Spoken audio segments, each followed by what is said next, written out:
Hi there, welcome to another lesson. इस lesson में हम डिस्कस करेंगे टेक्निकल इंडिकेटर्स के बारे में। तो अभी तक हमने चार्ट्स के बारे में सीखा है, कैंडलस्टिक पैटर्न्स के बारे में सीखा है, सपोर्ट रेजिस्टेंस ड्रॉ करना सीखा है, वॉल्यूम को कैसे रीड करना ये सीखा है। पर इस वीडियो में हम टेक्निकल इंडिकेटर्स के बारे में बात करेंगे। तो जनरली मार्केट में बहुत सारे इंडिकेटर्स अवेलेबल हैं, बट इस वीडियो में हम बहुत ही सिंपल इंडिकेटर्स यूज करेंगे जिसे कोई भी यूज करना सीख सकता है। और एग्जैक्टली हम डेमो से सीखेंगे कि उसे कैसे यूज करते हैं। हम यहाँ थ्योरी पे बहुत ज्यादा नहीं जाएंगे क्योंकि थ्योरी समझने में बहुत टाइम लग सकता है और वो जनरली आप इंटरनेट पे ढूंढ भी सकते हो। हम इस लेसन में टेक्निकल्स सीखेंगे, टेक्निकलिटी की एग्जैक्टली उस इंडिकेटर को कैसे यूज करते हैं और वो इंडिकेटर एग्जैक्टली बताता क्या है। तो चलिए अब ट्रेडिंग व्यू पे चलते हैं। हम ट्रेडिंग व्यू पे ही सारे इंडिकेटर्स अप्लाई करेंगे और उससे ढूंढेंगे कि कैसे आपको इंडिकेशन मिलता है कि कब आपको बाय करना चाहिए, कब आपको सेल करना चाहिए। तो चलिए अब इंडिकेटर्स के बारे में डिस्कस करते हैं। तो यहाँ पे मैंने रिलायंस इंडस्ट्रीज का चार्ट ओपन कर लिया है 15 मिनट्स के टाइम फ्रेम पे। तो जनरली अगर आप इंट्राडे ट्रेडिंग करते हो तो मे बी आप 5, 10, 15 मिनट के टाइम फ्रेम देख सकते हो। फॉर ईज सिंप्लिसिटी मैंने यहाँ पे 15 मिनट का टाइम टेबल ओपन कर लिया है। तो सबसे पहला इंडिकेटर जो आपको यूज करना है वो होता है moving averages. So moving averages basically क्या होता है कि ये लास्ट 5-10 कैंडल्स की एवरेज निकाल देती है।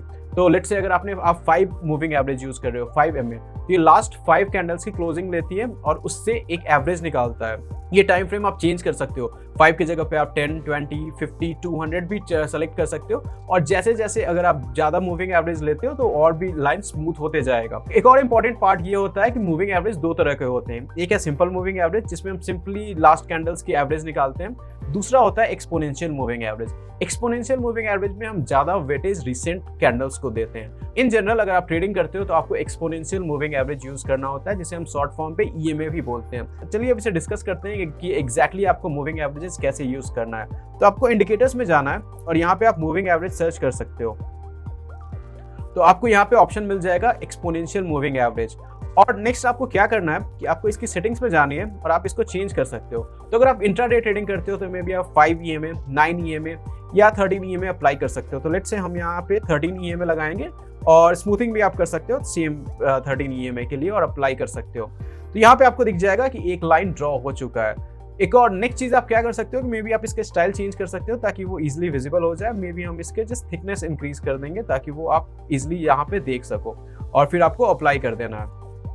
तो जनरली अगर आप जस्ट एक मूविंग एवरेज बना रहे हो तो वो सपोर्ट या रेजिस्टेंस की तरह काम करता है। तो जब भी कैंडल्स इस मूविंग एवरेज के ऊपर है तो वो आप बोल सकते हो बुलिश फेज में या फिर अप ट्रेंड में है।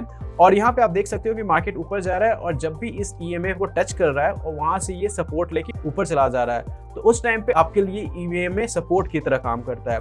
ऑन द अदर हैंड अगर ये एक बार इसको ब्रेक करके नीचे चला जाता है इन दैट टाइम ये आपको रेजिस्टेंस की तरह काम करेगा। तो यहाँ पे अगर आप देख रहे हो तो ये जब ऊपर जा रहा है तो यहाँ पे एक रेजिस्टेंस मिल जा रहा है इसे। तो मूविंग एवरेजेस से आपको, तो अगर आप सिंगल मूविंग एवरेज यूज कर रहे हो तो ये जनरली आपको ये सपोर्ट रेजिस्टेंस की तरह यूज कर सकते हो। और जनरली जितनी जो भी आप मूविंग एवरेज यूज करोगे कैंडलस्टिक्स उसे ट्राई करते हैं फॉलो करने के लिए और चाहते हैं कि जितने नजदीक आ सके वो मूविंग एवरेज पे उतने नजदीक आ सके।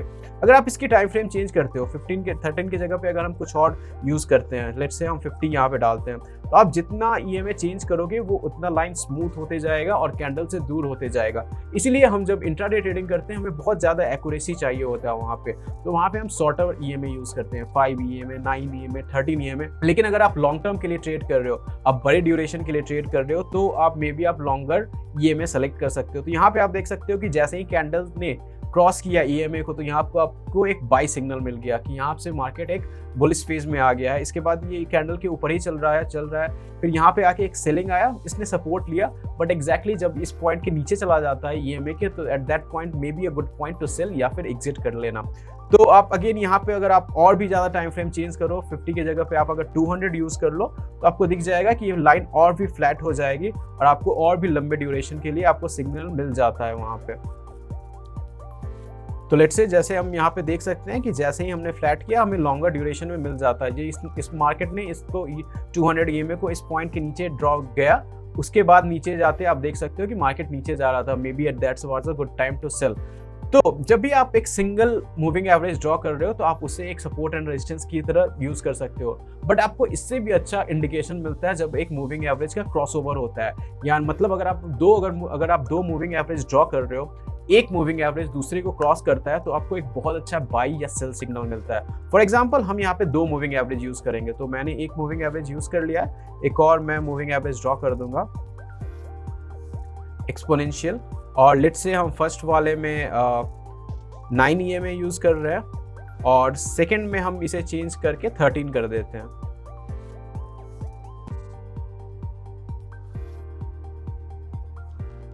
और यहाँ पे मे भी हम इसे स्टाइल भी चेंज कर लेते हैं रेड कलर की।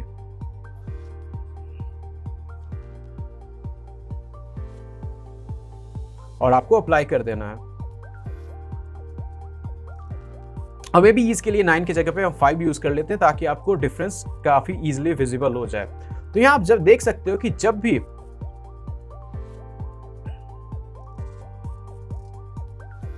आप इजीली देख सकते हो कि जब भी ये ब्लू वाली लाइन क्रॉस ओवर करके ऊपर जा रही है रेड वाली लाइन से, तो वहां आपको एक अच्छी बाय सिग्नल मिल रही है, मतलब आपको यहाँ पे एंट्री ले लेना चाहिए। ऑन द अदर हैंड जब ये ब्लू वाली लाइन क्रॉस करके नीचे आ रही है और रेड वाली लाइन ऊपर चली जा रही है, तो वहां पे आपको क्रॉस ओवर दिख रहा है कि पॉइंट नीचे चली जा रही है and it's a point to sell. तो यहाँ पे आपको क्रॉस ओवर की मदद से पता चल जाता है कि कब आपको when is a good point to enter और when is a good point to sell. तो जब भी यहाँ पे आप देख सकते हो कि 5 EMA मतलब एक छोटा टाइम फ्रेम क्रॉस करके ऊपर चला जा रहा है 13 EMA को, तो that's a good point to enter, क्योंकि वहां आपको एक अच्छी एंट्री पोजीशन मिल जाएगी और मार्केट में भी बुलिश फेज में चला गया है। ऑन द अदर हैंड जब भी अपोजिट हो रहा है, जब भी एक छोटे टाइम फ्रेम वाला नीचे चला जा रहा है और बड़े टाइम फ्रेम वाला ऊपर चला जा रहा है, तो ऐसे सिनेरियो में आपको सेल सिग्नल मिल जाता है कि आपको सेल कर देना चाहिए। तो ये तो अभी मैंने इंट्राडे ट्रेडिंग के लिए ड्रॉ किया है कि एक दिन में अगर आप ट्रेड कर रहे हो तो आप ये टाइम फ्रेम यूज कर सकते हो और ये EMA यूज कर सकते हो। जैसे जैसे आपको चेंज कर रहे हो, जैसे जैसे आप अगर आप लॉन्गर टाइम फ्रेम में कर रहे हो तो आपको अपना EMA चेंज कर देना है। जैसे आप 50 और 200 का क्रॉस ओवर यूज कर सकते हो, वो जनरली लॉन्ग टर्म के लिए यूज करते हैं और उसे हम गोल्डन क्रॉस ओवर कहते हैं। तो ये बेसिकली फर्स्ट इंडिकेटर है जो सभी को यूज करना चाहिए, एक्सपोनेंशियल मूविंग एवरेज। ये बहुत ही सिंपल है, अगर आप एक यूज कर रहे हो तो वो सपोर्ट रेजिस्टेंस की तरह काम कर सकता है, लेकिन आपको बहुत अच्छा बाई और सेल सिग्नल मिलता है अगर आप उसके क्रॉस ओवर को यूज करते हो। चलिए अब हम सेकंड इंडिकेटर के बारे में बात करते हैं। तो उसके लिए हम इसे क्लोज कर देंगे और सेकंड इंडिकेटर को ओपन कर देंगे, और हमारा सेकंड इंडिकेटर है रिलेटिव स्ट्रेंथ इंडेक्स RSI। तो आपको RSI यूज करने के लिए इंडिकेटर्स में जाना है और RSI सर्च कर लेना है, या फिर आप पूरा टाइप कर सकते हो रिलेटिव स्ट्रेंथ इंडेक्स। तो आपको यहाँ पे RSI दिख जाता है। तो जनरली RSI 0 to 100 के बीच होता है। अगर वो 70 से ज्यादा है तो at that time it's at a overbought level, मतलब वो काफी ज्यादा बॉट हो चुका है और मे बी उसमें करेक्शन आ सकता है। और अगर वो 30 के बिलो है, अगर वो नीचे चल रहा है, तो maybe at that time it's at a oversold region, मतलब वहां पे काफी ज्यादा बिकवाली हो चुकी है और मे बी वो अब ऊपर जा सकता है।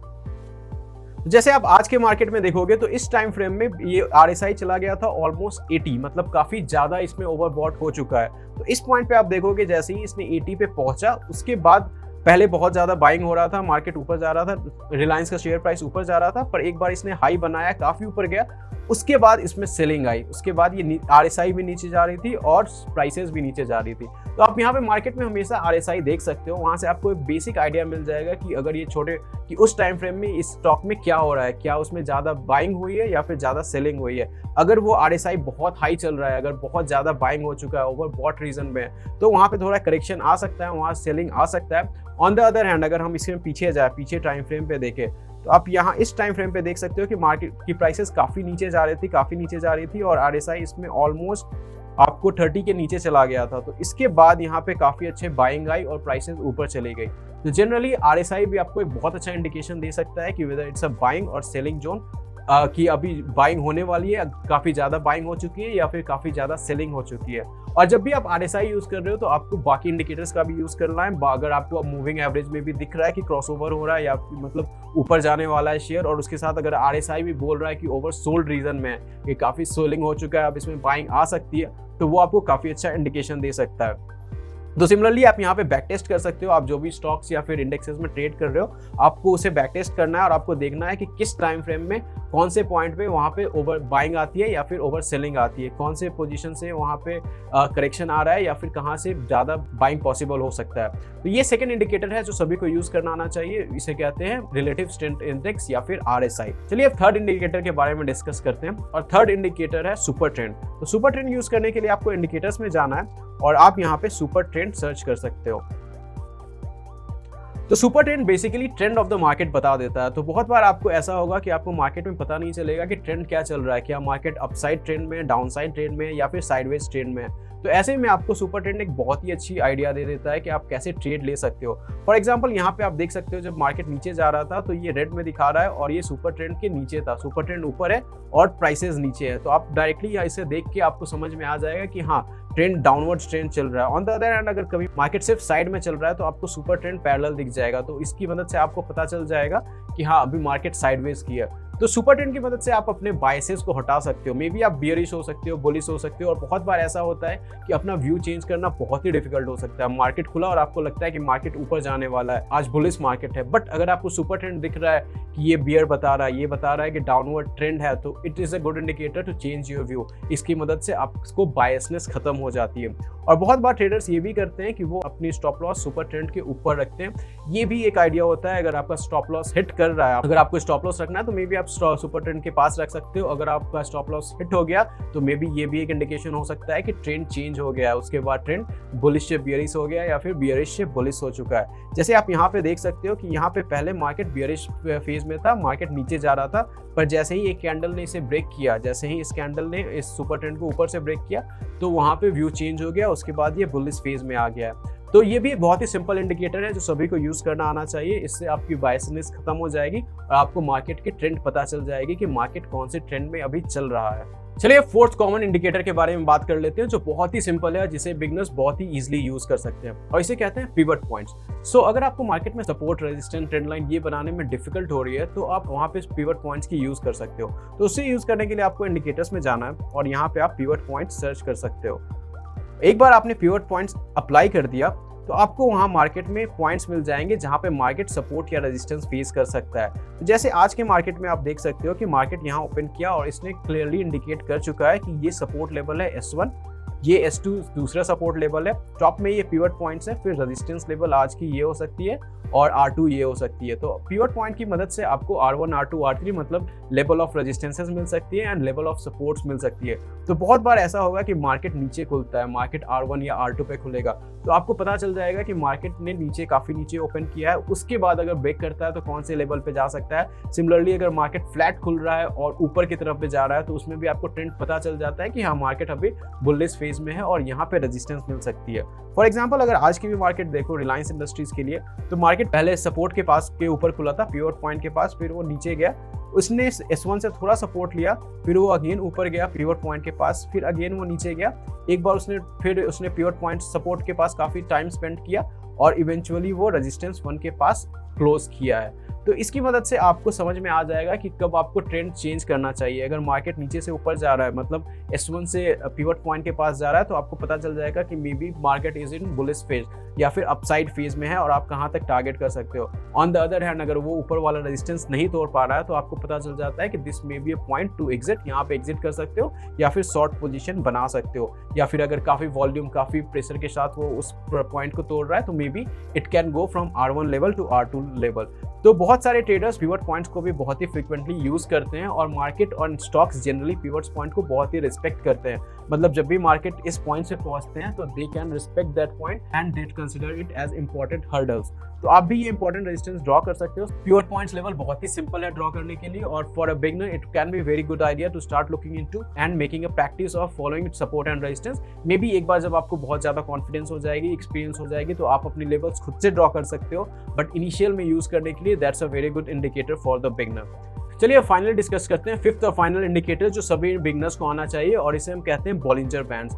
तो बॉलिंजर बैंड बेसिकली एक वॉलेटिलिटी इंडिकेटर है। इससे पता चलता है कि प्राइसेस में कितनी वॉलेटिलिटी हो सकती है आज के दिन में और अलॉन्ग विथ ये बेसिकली एक बैंड है, प्राइसेस इस बैंड के अंदर ही मूव करने की ट्राई करती है। तो इसे हम ट्रेडिंग व्यू में अप्लाई करते हैं और देखते हैं ये एक्जैक्टली कैसे वर्क करता है। तो बॉलिंजर बैंड को अप्लाई करने के पहले आपको इंडिकेटर्स में जाना है और यहाँ पे आप बॉलिंजर बैंड सर्च कर सकते हो और अप्लाई कर सकते हो। तो यहाँ आप देख सकते हो कि यहाँ पे आपको 3 लाइन दिखते हैं। तो सबसे पहले हम इसकी सेटिंग्स देखते हैं कि आपको सेटिंग्स पे क्या चेंज करना है। आपको कुछ चेंज नहीं करना है। यहाँ पे अगर आप लेंथ देखोगे तो ये एक मूविंग एवरेज बता रही है। यहाँ पे हम by default 20 moving average use करते हैं और यहाँ पे स्टैंडर्ड डेविएशन बता रहे हैं कि प्राइसेस में कितनी डेविएशन हो रही है। यहाँ पे हम 2 पॉइंट्स अबव और 2 पॉइंट्स नीचे एज्यूम करते हैं। मतलब प्राइसेस मूविंग एवरेज से 2 पॉइंट ऊपर जा सकता है या 2 पॉइंट नीचे जा सकता है। आपको यहाँ कुछ चेंजेस नहीं करना है। और आप देख सकते हो कि प्राइसेस हमेशा इस बैंड के बीच में मूव करने की ट्राई करता है। अगर हम सिंपल लैंग्वेज में देखें तो ऊपर वाली जो बैंड होती है वो एक रेजिस्टेंस की तरह काम करती है, मतलब जब भी प्राइसेस उस पॉइंट को टच करता है तो वहां से टर्न अराउंड लेके मूविंग एवरेज या फिर सपोर्ट की तरफ मूव करने का ट्राई करेगा।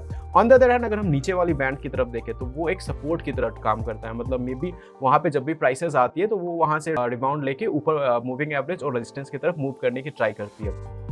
अनदर इंपॉर्टेंट थिंग यहाँ पे जो आप इस बैंड से समझ सकते हो कि वो अगर ये प्राइसेस इस बैंड को क्रॉस करता है कि लेट्स से उसने अपर बैंड को क्रॉस करके ऊपर चला गया तो maybe that's a region of overbought कि वहाँ पे बहुत ज़्यादा बाइंग हो चुकी है और उसके बाद मे बी थोड़ा करेक्शन आ सकता है, प्राइसेस नीचे जा सकता है। ऑन द अदर हैंड अगर आप देखोगे कि प्राइसेस नीचे जा चुका है, अगर वो बैंड को नीचे क्रॉस कर देता है तो may be it's a time of oversold, prices oversold हो चुकी है और उसके बाद मे बी प्राइसेस ऊपर जा सकती है। तो इससे आपको बहुत अच्छी ट्रेडिंग अपॉर्चुनिटी मिल सकती है।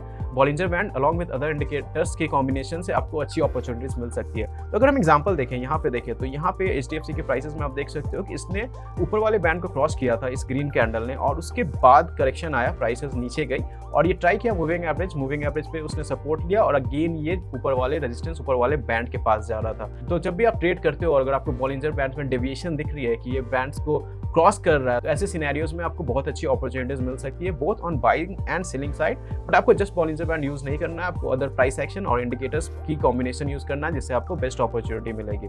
एक और इंपॉर्टेंट चीज है कि बहुत टाइम में आप ऐसे देखोगे कि बॉलिंजर बैंड्स बहुत ही कन्वर्स करते जाता है, मतलब आप देखोगे तो कहीं कहीं बहुत ज्यादा मूवमेंट है और कहीं कहीं बहुत ही ज्यादा कन्वर्स हो जा रहा है। तो जब भी अगर बॉलिंजर बैंड से बहुत ज्यादा कन्वर्स हो रहा है इसका मतलब मार्केट बहुत देर से स्क्वीज हो रहा है, साइडवेज मूवमेंट हो रहा है, तो उसके बाद एक बड़ी अपॉर्चुनिटी आने की बहुत ज्यादा चांसेस है। मतलब हर एक स्क्वीज के बाद एक एक्सपेंशन होता है। जैसे आप यहाँ पे देख सकते हो कि बॉलिंजर बैंड में बहुत अच्छा स्क्वीज हुआ था, उसके बाद वोलेटिलिटी बढ़ी और प्राइसेस ऊपर गया या फिर नीचे जा सकता है, प्राइसेस ऊपर नीचे कहीं भी जा सकता है। बट अगर मार्केट बहुत देर तक एक रेंज में स्क्वीज हो रहा है तो उसके बाद आपको एक बहुत अच्छी अपॉर्चुनिटी मिल सकती है आइदर ऑन द बाइंग और इन द सेलिंग साइड। तो that's how you use Bollinger band.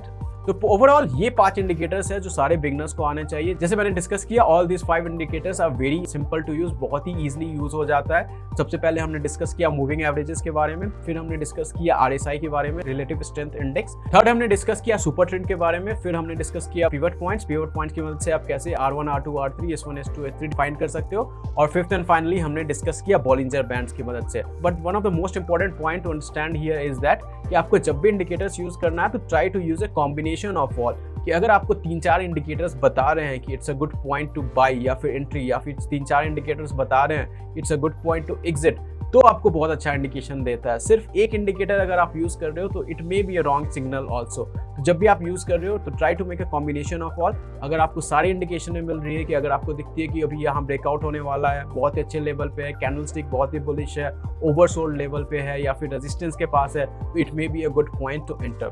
So that's all for this lesson. I hope it was useful to you. मैंने ट्राई किया कि मैं सारे इंडिकेटर्स बहुत ही सिंपल में आपको बता सकूं कि आप कैसे यूज कर सकते हो और उसे डायरेक्टली ट्रेडिंग व्यू में कैसे अप्लाई कर सकते हो, और हमने प्रैक्टिकल अप्रोच को फॉलो किया कि एग्जैक्टली आप उसे कैसे यूज कर सकते हो while doing your trades. So I hope it was useful to you. See you in the next lesson. Thank you for watching.